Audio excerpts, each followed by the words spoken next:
പാപത്തിന്റെ ശമ്പളം മരണമത്രേ. പലരും ഞങ്ങൾ സുവിശേഷം ഘോഷിക്കുമ്പോൾ ചോദിക്കും, അതായത് ദൈവമാണ് മനുഷ്യനെ സൃഷ്ടിച്ചത് എന്നാണ് ഞങ്ങൾ പറയുന്നത്. അപ്പൊ പറയും, പിന്നെന്തിനാ മനുഷ്യൻ പാപം ചെയ്തത്? മനുഷ്യൻ പാപം ചെയ്യാതിരിക്കാൻ തക്കവണ്ണം സൂക്ഷിച്ചു കൂടിയോ? പ്രിയപ്പെട്ട അനവധി നിരവധിയായിരിക്കുന്ന ഏത് ചോദ്യത്തിനും ശാന്തമായിട്ട് ഉത്തരം പറയാനുള്ള ജ്ഞാനവുമുണ്ട്.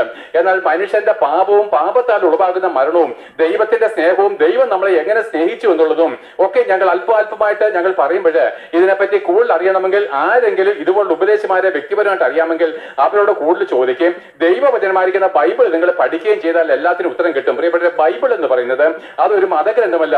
ക്രിസ്ത്യൻ അല്ലെങ്കിൽ മുസ്ലിം സമുദായത്തിന് മതഗ്രന്ഥമുണ്ട്, ഹിന്ദു സമുദായത്തിന് അനേക മതഗ്രന്ഥങ്ങളുണ്ട്. ക്രിസ്തീയ മത സമൂഹത്തിന് പ്രിയപ്പെട്ട ബൈബിൾ അവരുടെ ക്രിസ്തീയ മതഗ്രന്ഥമായിട്ട് അവരങ്ങ് കണക്കാക്കി. എന്നാൽ ബൈബിൾ എന്ന് പറയുന്നത് ക്രിസ്തീയ മതവുമായിട്ട് ഒരു ബന്ധമുള്ള കാര്യമല്ല.